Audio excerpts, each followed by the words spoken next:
Yat and welcome to Sihasin Hour.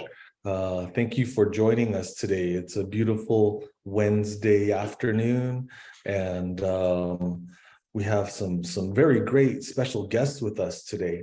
But before we jump into our topic here, I just wanted to introduce myself. My name's Mahayo Manus. I'm the Public Relations Director with the Navajo and Hopi Families COVID-19 Relief Fund. I'm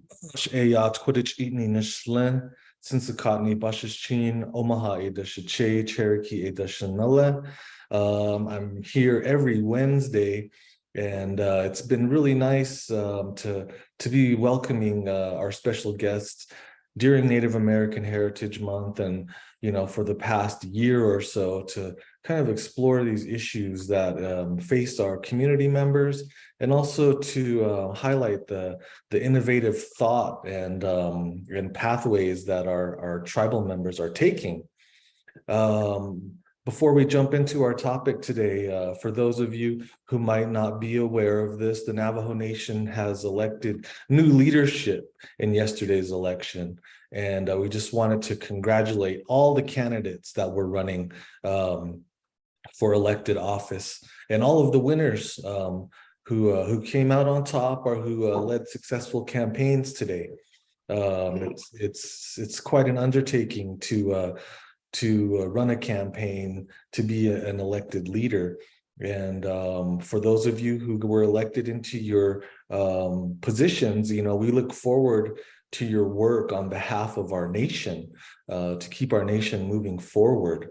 So also, before we get started, I just wanted to touch on another thing here, is that within the past week on the Navajo Nation, the number of new COVID cases has pretty much doubled since last week. This week, updated on the Navajo Department of Health website, their COVID tracker, we've had 778 new cases. Last week, we had 317. And this is data that we track with the Navajo and Hopi Families COVID-19 Relief Fund on a Thursday to Thursday basis. So when they update their numbers, we use those totals, and we figure out how many new cases are happening here on the Navajo Nation. So that's quite an increase. It's almost doubled in the past week. And just wanted to mention that because we're coming up on a holiday season, and we want everyone to be safe out there. We might have some guests, some family members traveling home to share dinner, to share a meal. And we have a bunch of is coming up, and even this Friday we have Veterans Day, and some of our community members and tribal members might be traveling off reservation. So just another precaution to just be safe out there. If you're able to, please wear your masks. If you haven't gotten your bivalent booster, we do encourage that you do that, especially some of our elders. We want to keep our elders safe, because the way that COVID had impacted us within the last year has been really detrimental to some of our elders in terms of how many people we've lost. So just wanted to give that a little precautionary safety measure or advice. But today on Sihasin Hour, we do have Team Hozho Vibrations, and our special guests are Raquel Black and Caitlin Mulkey. And these two women have competed recently in the Rebelle Rally, and this is the kind of like a race of endurance that takes place in terms of it's kind of like a race with motor vehicles or off-road vehicles, but there's a little bit more to it. And it's something that is specifically a race that's held that is for females, for women, and it's also something that I feel is very extraordinary in terms of what the race encompasses and entails. So it's nice to have them here with us today. We want to have them just kind of talk about their experiences today. And I'm going to go ahead and let them introduce themselves. We'll start with Raquel first, and then we'll go with Caitlin. And if you ladies could just give us a little introduction, tell us about who you are, what you do. We'll start there. Thanks. Hi, thank you, Mahayo. Hi, everyone. My name is Raquel Black. Kia Aninishla. Sanja Kene Basis Chin. Ashin Dashache Ado Todaji Dashinala. I'm from the community of Shanto, Arizona, but I currently live in Peñon, Arizona. I recently got married and now I live over here. I'm Navajo, obviously. I did my clans. And thank you for having me here. Great. Caitlin, yeah, just give us a little introduction. Yeah, yacht shik dosha dina Caitlin Yunishe. And then I'm working on learning the introduction, so I don't want y'all to hear me butcher that. But hi everyone, I'm Caitlin. I actually grew up in Texas, and I am now living in Michigan because I work for Jeep, which is kind of like how we got involved for this year. And but yeah, my mom is actually from Kayenta and grew up on the reservation and graduated from NB. So awesome. Yeah, and just so everybody knows, this is a culturally safe space here. So, feel free to try to introduce yourself whenever, Oh, no. I think that as people who are people who are a part of the younger generation, we can't shame each other for trying to speak our languages. But I'm glad to have both of you here today joining us. And first thing I kind of wanted to talk about is how did you become involved in the Rebelle Rally? Like just in terms of like how did you learn about it? When you did learn about it, how did you guys know each other previously and come together and say, hey, let's do this? Or just tell us a little bit about how that kind of how that took place. Yeah, of course. Go ahead. Yeah, actually last year was the first year that I had ever heard about it. We actually sponsored Raquel's team last year, and just with a vehicle. So that's how I got involved. I was on the working side of it, and I made sure, like, I put like a Navajo Nation flag in the car before it got shipped out of Michigan, and some sweetgrass and cedar and just some stickers and stuff, just kind of like as a kind of a cultural thing, and like, hey, good luck, have fun. And that was the first time that I had heard of it. Yeah, last year it was the same for me. Last year it was the very first time that the Rebelle Rally had an all Navajo and all Native team in general, and I was a part of that. I had a different teammate at the time. Her name is Shani Peters, not Peterson. And she's up in Utah right now, but she's from the Cove area. That's where her dad's from, Cove, New Mexico. And then I didn't know them before the Rebelle Rally, before I agreed to enter last year. I met them through a friend on social media. We're both from the Shanto area, and through the pandemic, one of the safe activities to do was to go camping. And so because there's nobody really close to you and you're outdoors, and my friend had saw that and she was like, oh, you look like you're really into outdoors and you love camping. So would you be interested in entering this competition? She just messages me on Facebook out of nowhere. I said, hey, I have a really important question for you. And I'm thinking about it. It's like, sure. I mean, I don't have any money to contribute, but I can be that person for you, because it's a 2-person team, including your Jeep. So the Jeep or the vehicle is considered your third teammate. Oh, wow. So I agreed to enter the competition last year, not really knowing what the Rebelle Rally is or what it entails, until they sent us to a training in Flagstaff, right outside of Flagstaff, near Sunset Crater, if you're familiar.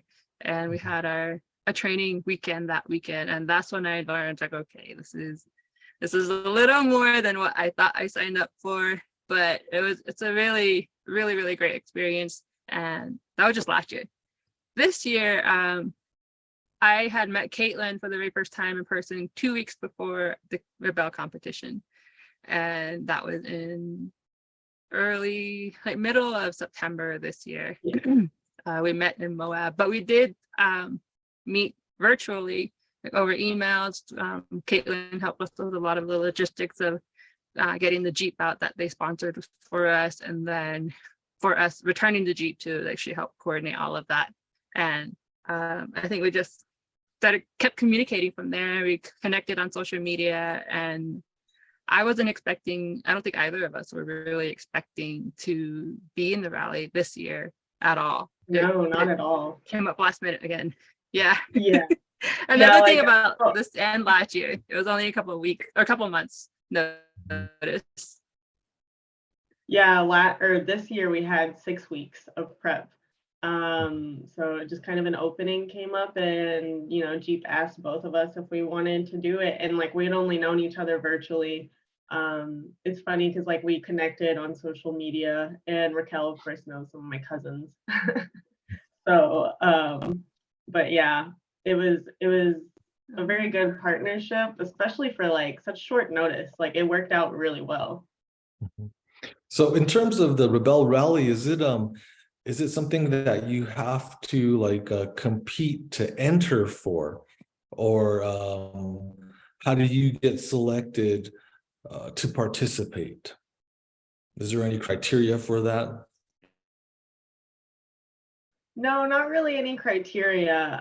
You just kind of have to register for it, and they do have like a limited number of slots. So, some of those slots do go to OEMs and, some of the sponsors like Jeep, or I know Rivian had 2 teams this year. Right now, I think all the EV cars right now are only allowed to participate if they are from OEMs. So like Rivian and like our 4xe for Jeep. And then I think that was mostly it for the EVs this year. Okay. What is that? And they do sell EVs. out. Sorry. Oh, electric vehicles. Sorry. Electric We vehicles. use so many acronyms in the automotive industry. So I feel like that happens in any sort of industry. So real quick, just on that note, does the Rebelle Rally have different categories for electric vehicles versus, maybe gas vehicles, or is it all electric? So there's only 2 categories really, and that would be the 4x4s and crossovers. And 4x4s typically have like harder terrain and checkpoints and stuff like that. So those are the only 2 actual competing, like separated categories, but then there are other qualifications that you can have, like a bone stock vehicle, which is what we were in, and then of course there are the electrified vehicles. So they're classified that way, but we still compete with all the other 4x4s. Oh, neat. Raquel, you were going to say something. I kind of cut you off. Yeah, sorry.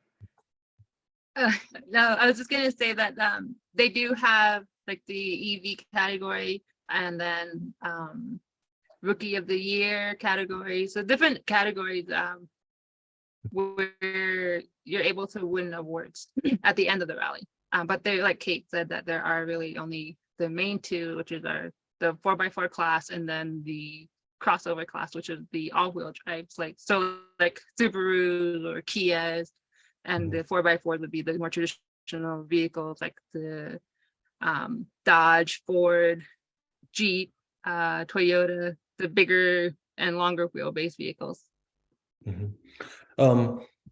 So maybe here's a good time for us to talk about what is the rally, and both of you guys can we've talked about it just a little bit, but what does it entail just in terms of like when we think of motorsport kinds of races or competition, I just start to conceptualize that it's like a speed thing, like getting from the start line to the finish line in the the quickest amount of time. But it doesn't seem that this Rebelle Rally is essentially just kind of like simple like that. Maybe you guys could tell us about what the Rebelle Rally what are some of the conditions or some of the goals that you have to accomplish in the Rebelle Rally? Yeah, the Rebelle Rally is not a race. That's because of certain permits that they have to work with, BLM, and then the different areas and course areas, the terrain that we drive through. There's permits for all of that, and to protect the land, to keep the locals there safe. It's not considered a race for speed. It's considered an endurance competition. It's the very first all-women's navigation endurance competition in the United States. There are others. I think there's one other that happens in the world in Brazil that this rally is modeled after.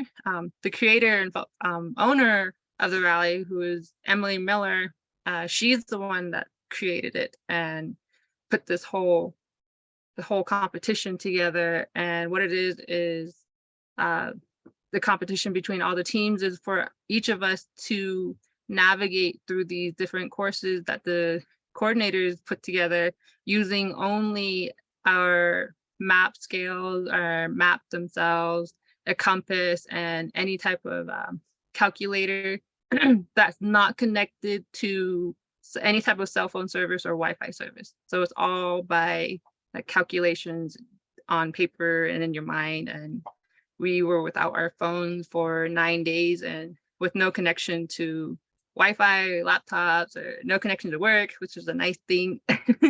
And we navigated. They give us these maps to work with of different scales, and they also give us these lists of checkpoints that we are meant to plot on the maps and then go drive to. And depending on how accurate we can plot those checkpoints using the either the longitude, latitude coordinates, or given the heading from different coordinates, using our compass and different calculations, like Yeah, so we navigate as accurately as possible. Oh, there it is. Yeah, she got one of those maps that we use. An example. That one is a Glamis Dune down in Southern California. That was our best day of the whole rally, which is also considered the hardest day of the whole rally. You can see like, and what we, yeah, just don't show them the one that's way down farther south that we weren't supposed to go to. And then depending on how accurate you are of tracking and plotting those checkpoints and driving there and not getting lost determines how many points you get for each day. And then the competition is 8 days long, or is it 7? 8 days. Yeah. So you have to like, go ahead. Yeah, in the mornings they give us like a set. They give us this sheet right here, and it's literally like a set of coordinates, and it details like what type of checkpoint it is and how many points it's worth. So it's really, and then there's notes that Raquel made of like drink water. Yeah. But yeah, like literally at 5 a.m. at 5 a.m. in the morning, they ring a cowbell for you to wake up. And then that's our alarm. That's our alarm, since we don't have our phones or anything. But we get this sheet of smart paper every morning. Yeah. We wear dumb watches. But yeah, we get that sheet every morning with coordinates, and then you get your maps too, and then they tell you which maps you can use, and you have to literally plot the coordinates every morning and then go out and find them physically. And our phones were literally turned off and put in like a box that had so many layers of tape on it and tamper-proof tape. Yeah. And our head unit, like the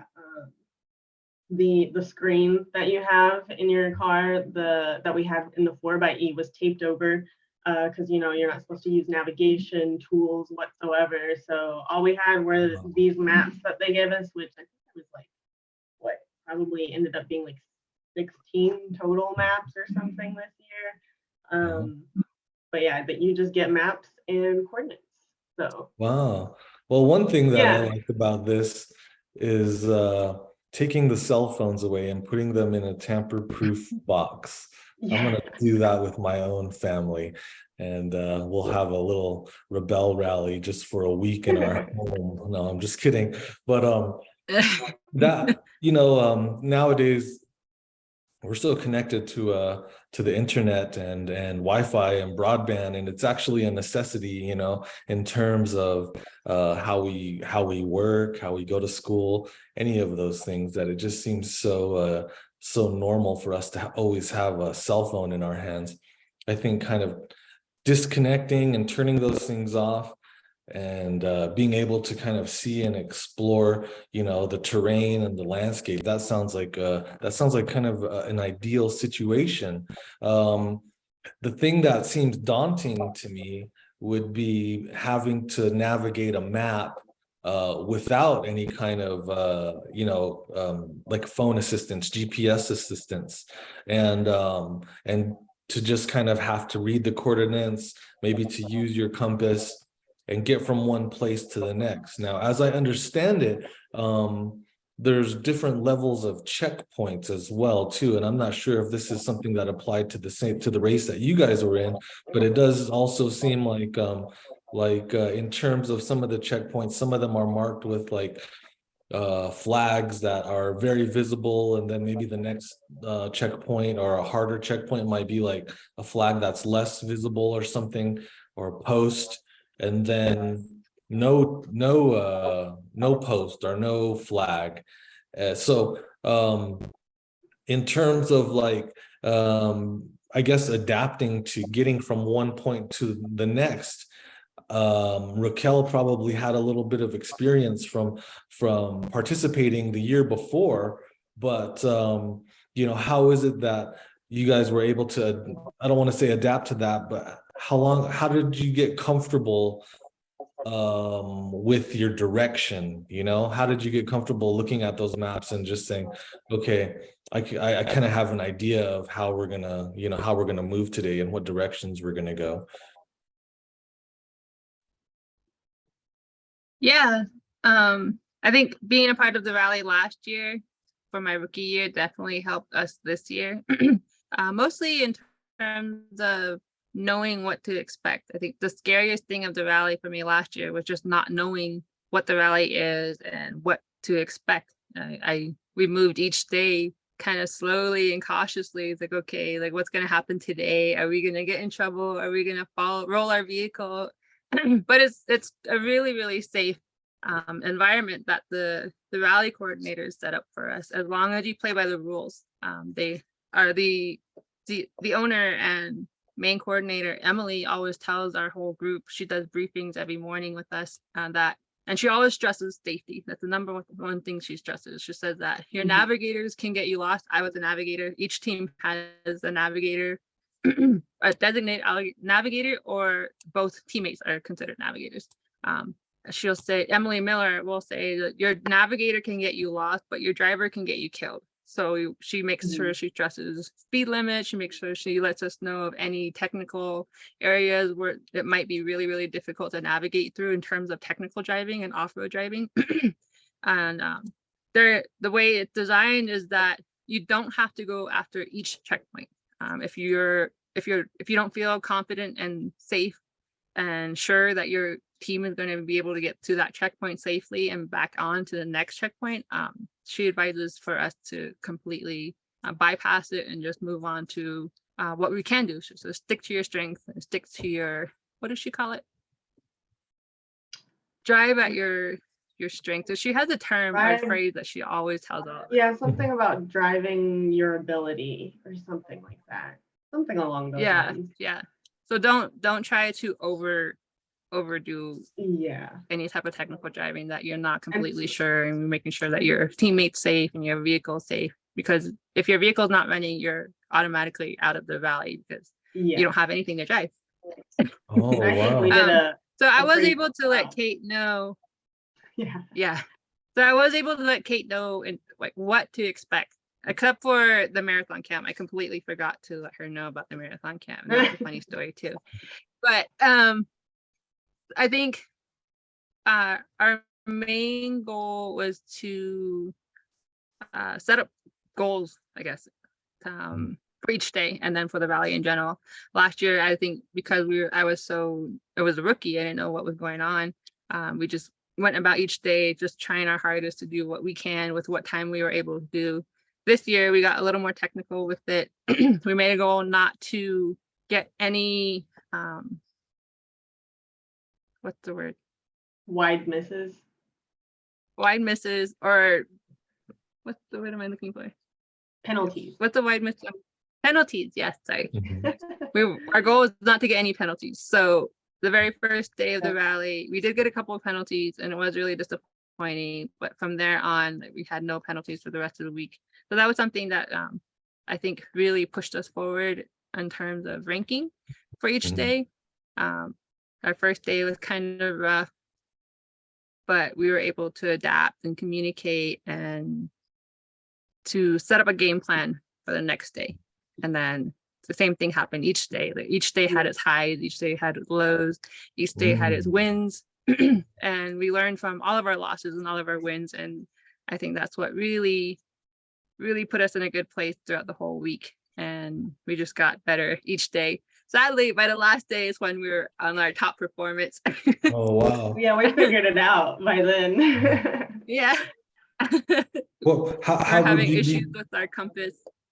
how would you get penalized? What are ways that you get penalized? The biggest penalty, probably, like, well, the most common one is definitely wide misses. So whenever you're, and those are typically for like black checkpoints.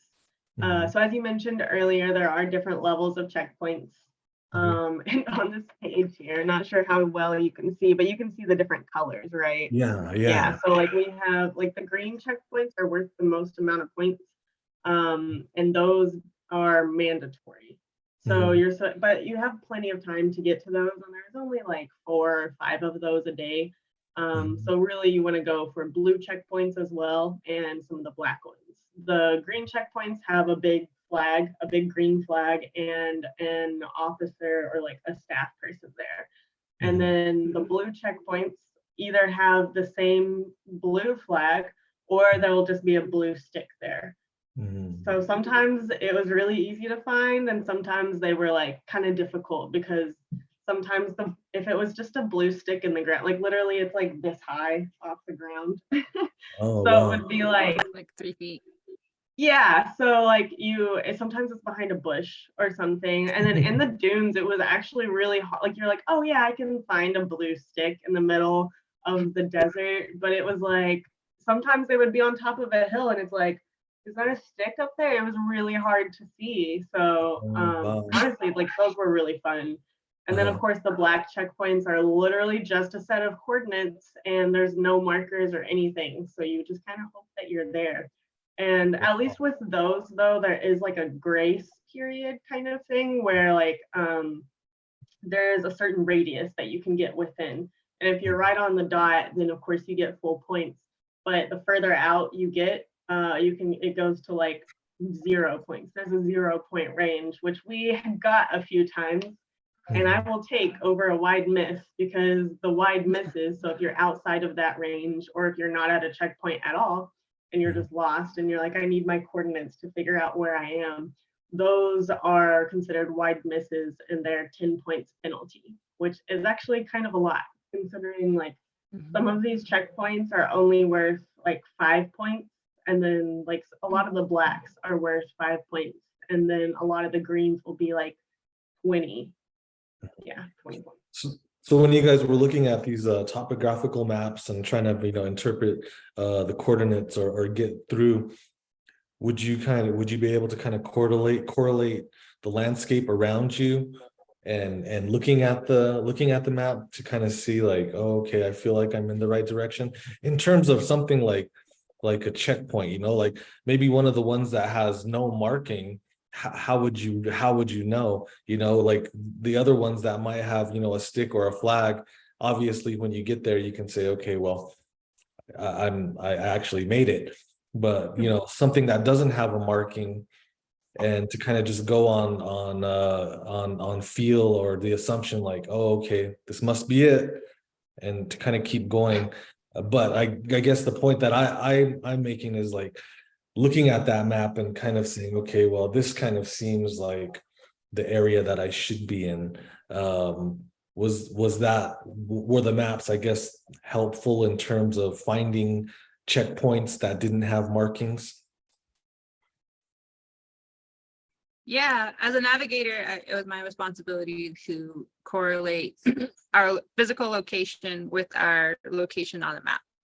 And each of those checkpoints that Caitlin has showed you is on a course. It's on a driving course that's meant to keep us on a specific trail. If we veer off of that course, we could be going into areas that we're not supposed to drive through, that we don't have a permit to drive through, or it's just an area where we're going to get lost for a few minutes or a few hours. And so because the green checkpoints that Caitlin had mentioned are mandatory, that's meant to keep us on the trail. So in between, we decide, okay, we're going to go after those blues, we're going to go after those blacks, but we have to go after the green because it's going to keep us on a specific course meant to get us from wherever the coordinators, the rally coordinators have planned for us to drive through. So it's like very much an in-person video game. And wow. It was my duty to make sure that I know where we're at exactly on the map. Otherwise, reading the lines, you can't, some of those lines are tricky and they're meant to be tricky. So you can't really differentiate a road between a wash. And we did do that a few times through the rally this year, that we drove up a wash that we thought was going to be a road, but we kept driving and driving and driving. It's like, okay, there's nothing coming up and there's no trails anywhere else, like other people driving trails. Because we all have a similar course that we're supposed to drive. We just don't necessarily have the same checkpoints in order. And so the rally coordinators had let us know that for the month of September and then October, there was a lot of heavy rain. They had a heavy monsoon season this year. So a lot of the terrain had changed from what was on the map. And then some of the roads, like the access points, it's like some road cross washes, like here on the res. But the access points to get across the wash to the other side of the road was not always obvious. And that's one of the things that tricked us. So we were driving up a wash for like almost an hour and a half, maybe. Oh my God. Oh, wow. And so we finally figured out what was going on, what we were doing. And we kept looking at the map and trying to correlate it with different landscape figures, because it shows you like, okay, there's a pointy hill that should be on this side of the road, or there's a tall butte on this side of the road with like 3 high points. So both of us trying to figure that out. It was really, really difficult. Everything. It tests your physical endurance, your emotional endurance, your psychological endurance, and just your ability to work with your teammate, and then to test your vehicle at the same time to get to these checkpoints successfully. Checkpoint, yeah. That was a main point as well. I mean, that sounds so interesting to me, because sometimes That's even what makes it fun. oh yeah, I was just gonna say, it sounds so fun and interesting, because sometimes when I'm driving across the res and I just look at the roads out there, I'm like, I wonder where that road goes. And with my vehicle, and I don't have an off-road vehicle, I wonder how far I could make it with my vehicle, to see where it would lead me. But the other thing that I wondered about is, because you mentioned it, you said, we don't want to roll our vehicle, but what were the real, hard days or obstacles? I mean, like, you talk about sand dunes, you talk about roads that might be washed out, did you guys get stuck? Did you have any difficulties like that, just in terms of, being on the road and going through treacherous paths or trails and such? Yeah, of course. They so the rally coordinators, plan this, like they're already right now, they're planning routes for next year already. So they make sure that it's safe for us. Of course, they're not going to give us something that's like super ridiculously hard or dangerous. They want us to be safe, of course. But honestly, it's so funny, because before I signed up for this, I was totally expecting it to be like super technical, hard driving, kind of like all the trails out at Moab, right? And it's not It's not like that, honestly. I remember Raquel telling me while we did a training in Moab 2 weeks before the rally. She was like, yeah, most of the courses, like most of the roads are like res roads. They really, like, that's pretty much it.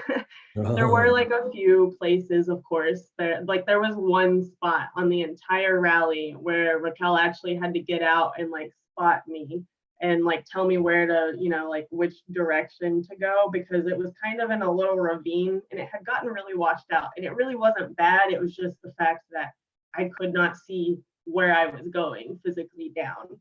mhm. So yeah, there was literally only one time on the whole rally where that had to happen. And the only other time that was like a little sketchy, we did get stuck once in the dunes, and it was on the first day in the dunes, so it wasn't even like our full day. It wasn't our last, it was the next to last day of the rally.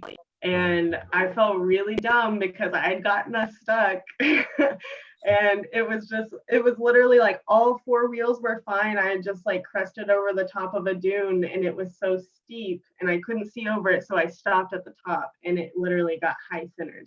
But since it was sand, all four wheels were still on the ground and it was just like the belly was under. So we had to dig it out. Oh, And which it was fine. We had done it before. We literally learned this in Moab. And it wasn't so bad. Like we didn't even have to use our max tracks, which are, literal tracks to put under the tires in the sand. That way you get traction and grip and can actually get out whenever you're stuck. We didn't even have to use that. But literally I was like backing out of it and like got out and everything was fine and we loaded it back up. And the way that I was coming back down the dune, it was like super sideways and everything. And I was like, I don't want to get stuck again. So I just gassed it and ended up like running over a tree, a big bush. And I was like, I'm sorry, I don't want to get stuck again. And like I just heard all the scraping on the side of it. And there was no like actual big scratches on the paint, which I was excited about, but like it wasn't our vehicle. So that was nice about it. But I was like, I'm sorry, Raquel, I don't want to get stuck just going through the sand. Wow. Yeah, we got a lot of pinstriping. Oh, so Caitlin does all the driving then in this. Like when you guys go into it, somebody picks to be the navigator, the other person chooses to be the driver, and it's like that the whole time. You never switch back and forth. You can switch a lot. I think that we just really got into a very good groove, so we never did. And then I think if we're able to do this next year, hopefully we'll switch a little bit more. And I can navigate, but Raquel is much faster at it than I am. Like she was, getting all of the plots done in the morning, and I was like, I'm still waking up. So I was like in charge of packing the car and like getting breakfast and stuff, which I was fine with. I'm like, you can, you do your work and I will cater to you. Wow, how was Raquel that? had the hard job. Yeah, like Sure. being the navigator and undertaking that, like she was saying, did you you kind of got in the groove of getting up and plotting the path for the day, or the route, I guess. Yeah, it was really tough, especially going through the whole week of the competition. Like you get more and more tired, you get more and more fatigued from just the whole thing. Like you're sitting in the vehicle for 10 to 12 hours a day trying to find all these different checkpoints. Some of them are big flags, some of them are invisible. And then we're camping each night as well. So it does take a toll after a while. After a few days, you're trying to stay awake and drink as much caffeine as you can, as fast as you can, because we have to get to the starting line at a certain point. And a lot of the time we were there within the first 10 to 15 vehicles, and there were 54 vehicles altogether, 54 competitors altogether. 45 of them were considered 4x4s, and then the 8 others were considered the crossover class. And a lot of times, I think they have us draw numbers, what time you start at, and a lot of times, so you're only given a certain amount of time to plot everything. You don't plot everything and then go as soon as you're done plotting. Sometimes you only have an hour, and sometimes your list is like 30 checkpoints long.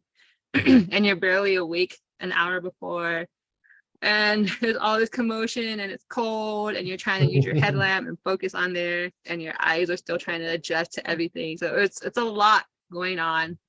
And so it really helped that Caitlin was able to like grab all our stuff for the day, make sure we have our water, make sure our vehicle's loaded. And then she helped me keep track of time too, because I'm so focused on trying to look at all these little lines and determine what they mean, and making sure I'm plotting them accurately, because if I don't plot them accurately, which is another funny story, like we're going to end up going off course and getting ourselves lost, which is what we did on the very final day, the dunes day. So the second to the last day, coming into the dunes, Kate said that was that the day we got the time we got stuck? Yeah, that's the time we got stuck. And it was really intimidating and daunting, and yeah, they call them the little shitty dunes because they're so hard to navigate through.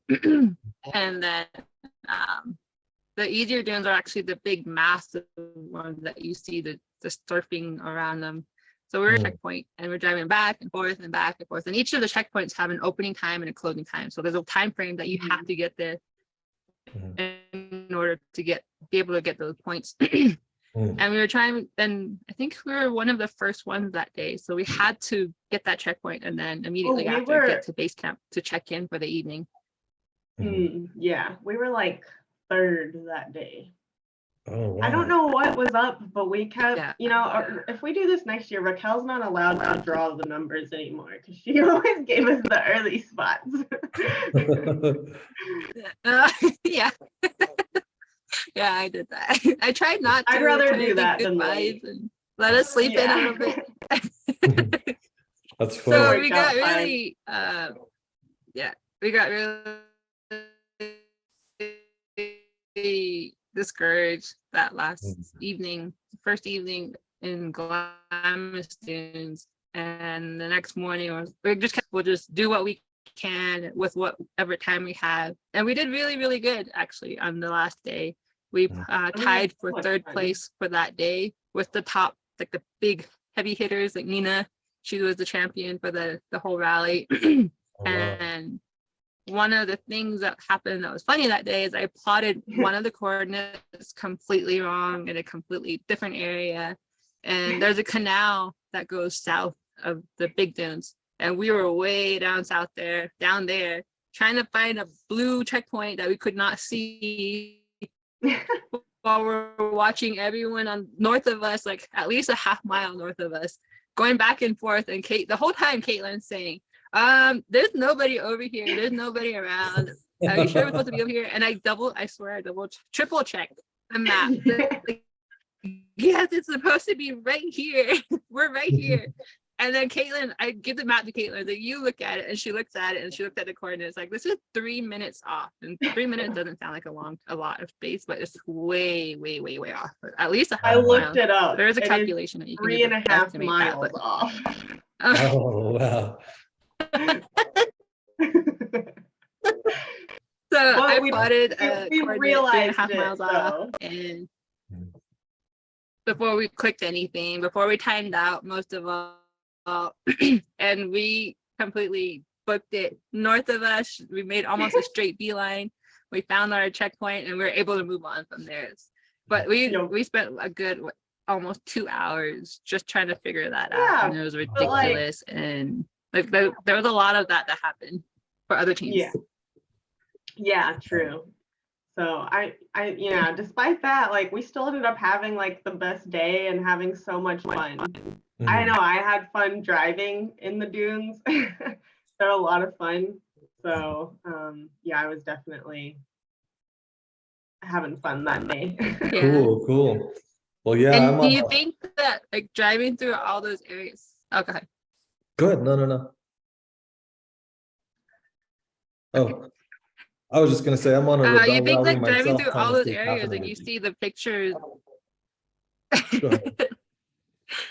All those pictures you see posted by us and then by the Rebelle Rally itself and the different photographers, like they look really cool on the pictures. but we weren't able to enjoy all that. We were so focused and in the zone. Like Caitlin is just focusing on the next 20, or the rally coordinator, Emily. She's like, oh, the area was so beautiful, right? It was so pretty. And we're just looking at her. It's like, no, Emily, we were looking at our map. We were in a zone. And I wanted to point, I had mentioned to Kate, I wanted to point out like different cool features in the landscape, but she's in charge of keeping us alive and keeping us safe for the next several days. I was not about to break that conversation or break that concentration. Man. Well, real quick, we do have one question from our comment section. It said, "How did you guys lose the license plate on the Jeep?" Is there a little story behind that? You know, the story behind that is literally, we don't know. There is a picture. The only like, we literally have a time frame for when it got lost, because there's a picture of me like holding the flag, the Navajo Nation flag that we tied to our flag post. There's like a picture of me like holding it out for a photographer so you can see it. And in that picture, the license plate is still on the car, and it's like it was around noon. And then like around 2 that day is when Raquel like went into the back and like noticed. She was like, where did our license plate go? And like it was, I had no clue where it came off. Like we didn't even have any hard hits or anything during that time. Like there was a hard hit after we realized it was gone, and I was like, see, if we hadn't already known that the license plate was gone, I would think that that would have done it. But I have no clue. That's funny. I had to drive the car from Glamis all the way back to Cottonwood, and I did get pulled over by the police once, and they were like, do you have a license plate? And I was like, it's somewhere in the sand dunes of Glamis. I have no clue. Here's all the information. I'm taking it to the dealership. Oh, wow, that's crazy. Do you guys think, I know that you mentioned this because you were saying that maybe one of the coordinators was saying, oh, it's so beautiful, but you guys were like, you're in the zone and you're driving and you might see it differently. But maybe you could tell us, this takes place in Nevada and California. And, were there, I mean, I would assume there's really beautiful scenic areas, were there some areas that you kind of just thought were just awesome, places that you probably wouldn't ever go if you weren't on the Rebelle Rally? Oh, 100%. And it's funny because I know that you mentioned this earlier about like res roads, like, oh, I wonder where that one goes. That was how I felt the whole rally, because like I know I do that whenever I'm driving too, and I just see like the 2 tire paths going off randomly in between hills or rocks or whatever, and it was like, oh, we got to go on those this time. It was super cool. And yeah, that's how I felt. I was like, oh, this is nice. I finally get to see where all of this stuff goes. And honestly, I'm like, oh, I would love to come back out here again, but sometimes you don't have permission to go to those places. But yeah, the scenery was amazing, from what we were watching. And like, honestly, we went all the way from Lake Tahoe down to Glamis sand dunes. So like, whenever we first started, it was like actually really cold at night. And then by the time we ended, it was like pretty hot during the day. Wow. And like we went through Joshua trees. There was a few times where we got lost in the Joshua trees. And I don't know, it was still really cool though, and everything. Like there was so much cool like trails and scenery that I would not have ever seen otherwise, probably. So I do love that they plan the route in very pretty places. But I wish I could stay a little bit longer.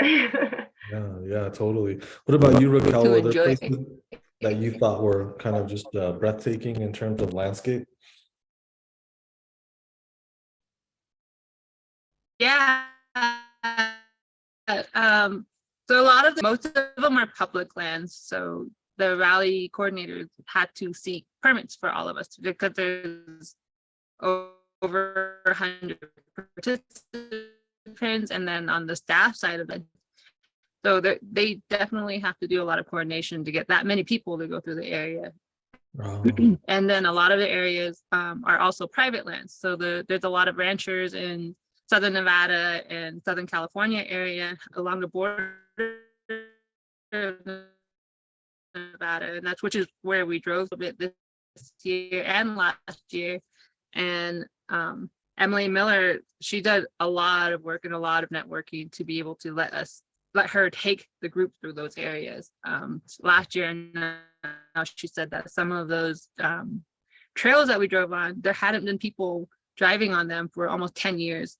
But oh, wow. we were allowed to go through there. We were allowed to see that area because of Emily and the permits and the connections that she's been able to make through the rally. And I think one of the cool points is we went after a set of black checkpoints up in the mountains because we figured like, okay, it's a lot of technical driving, but it's easy navigation and they're easy points. And we have the vehicle and we have the skill set to get there and get out. So we went after some of them.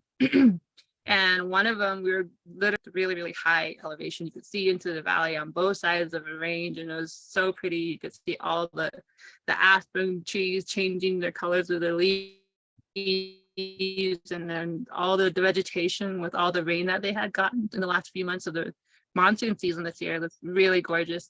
And then, of course, we started talking about Bigfoot while I was sitting up on top of the mountain driving through, which was probably a little scary. Like, oh, maybe Bigfoot's gonna jump out as us.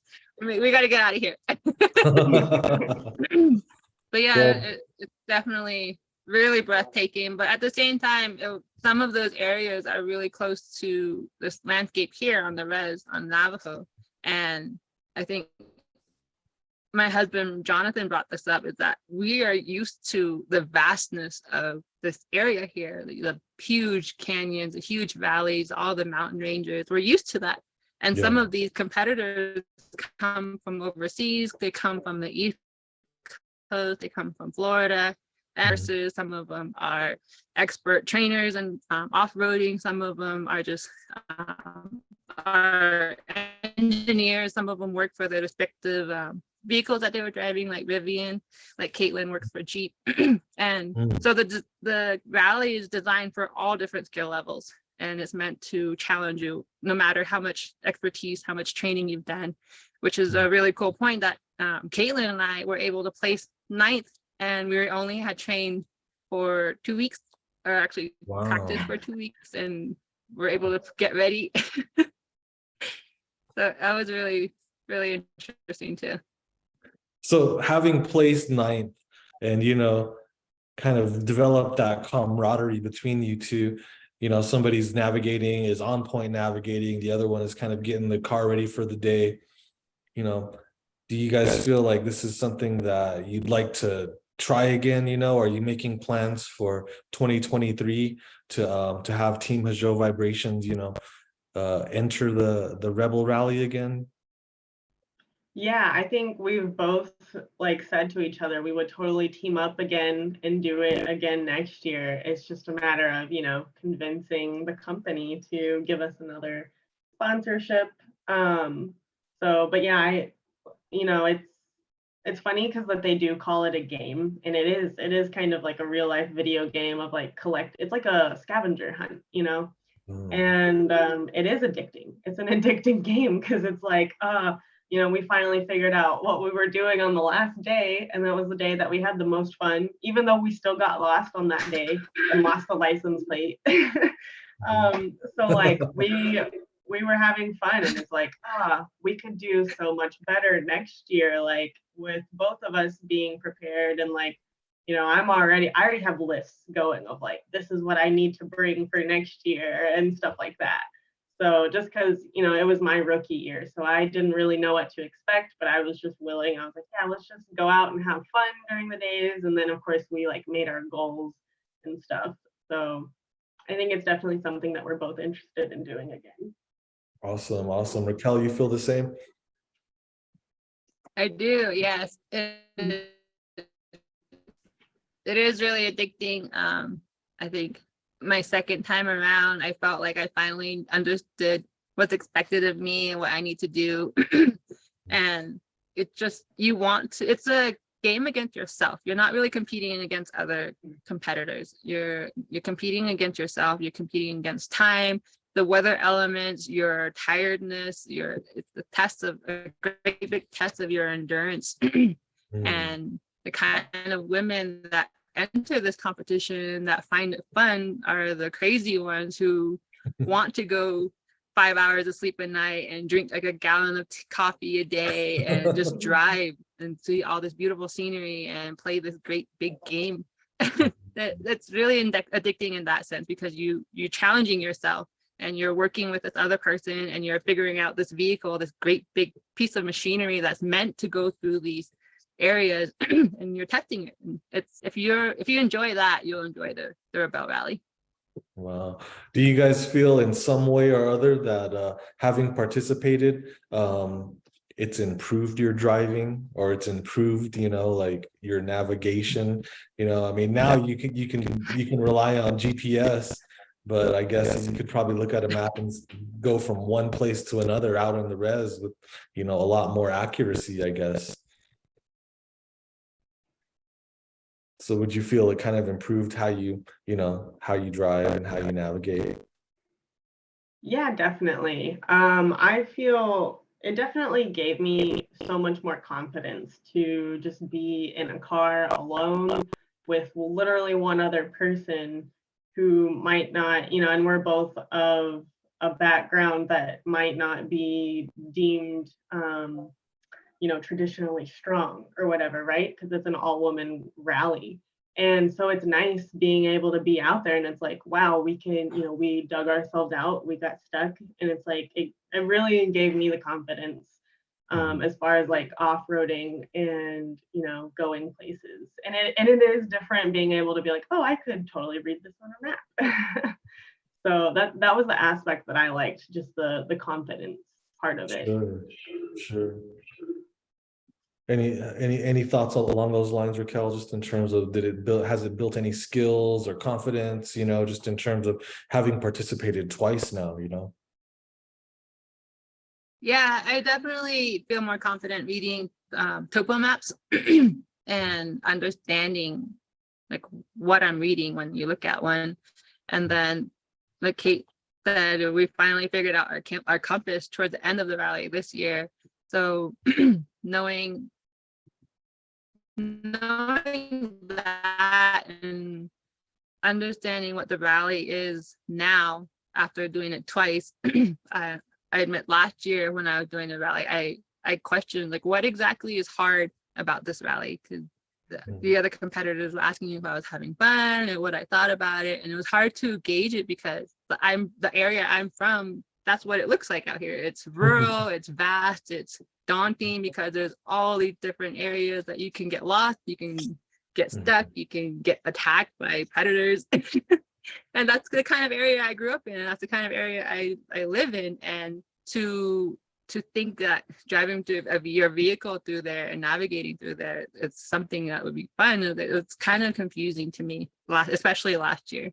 And then having really limited resources throughout the whole rally, like we were told to make sure that we constantly have water with us and make sure we monitor how much we're eating, how much we're drinking, make sure you're aware of your surroundings. Animals like the desert tortoise that's endangered, there's really stressed on the whole group that we need to be careful that you don't harm those animals, that you don't affect them, and otherwise like they could die. And that's something that the rally really stresses, is being responsible while you're out recreating on public land or anywhere in general in this area. And so all of that, like individually, they're not hard things. It's not hard to navigate. It's not hard to drive. That you can practice in each of them individually. But putting all of that together and then doing it every single day for 8 days long, that's the true test. And that's the part that's hard. And that's the part that people find fun. All the ladies that are involved, and then all the staff members that are involved with hosting it and putting it together. Like that's the fun part. Yeah. Well, really. Oh, one more thing. Sorry. Go ahead. With all of that, this year thinking about it is, I wish I had known about the rally earlier, and that I had known that off-roading is a sport that you can privately enjoy. Mhm. And me not seeing anyone who looks like me, or even women in general, because the Rebelle Rally is the very first competition of its own in the US, I felt like I kind of envy all the youth today, because they get to see people who look like them. They get to see girls who look like them, who grew up in conditions like them.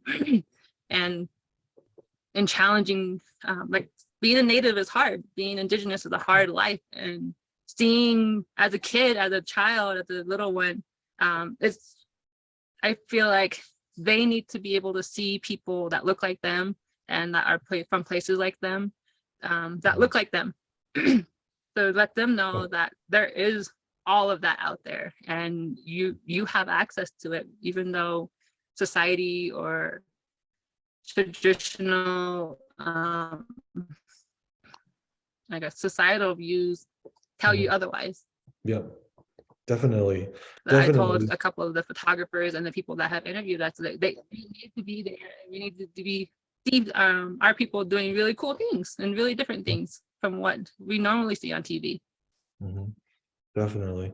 Well, we really want to congratulate you from the Navajo and Hopi Families COVID-19 Relief Fund, from Yehal Nido, for finishing ninth, finishing so spectacularly, undertaking this race and following it through to the end.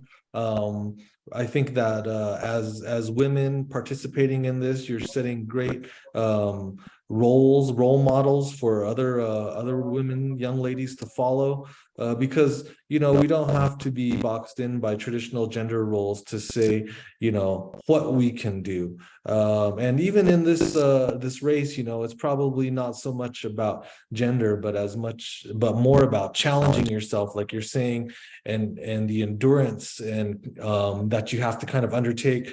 And then in the end, kind of building confidence within yourself to be like, oh man, I feel so good about being able to hit all of these checkpoints, and what I've accomplished in one day, and being out, driving in nature or in the landscape, on these public lands though, but also being conscious about not being environmentally destructive, and taking care of any of the life, the wildlife out there, being aware of those kinds of things. It's great. And I really feel like that you have accomplished a lot, and I hope that within 2023 that you guys do return and get back on the course there, and come out on top again. Keep pushing yourself to do better. That's what we should all do. So I appreciate you guys jumping on the call today. We went an hour easily, and I really thank you for being guests, and let's catch up again sometime. I know that you guys both do different work. I know that you're involved in things like Change Labs, and it's really interesting to me that Caitlin's involved in Jeep as well too. So let's get together and talk again sometime. But for today, I just want to say Hagona and thank you for joining. Yeah, for having us. Mm-hmm. Yeah, thank you so much. It was a lot of fun. Yeah. Awesome. Talk soon.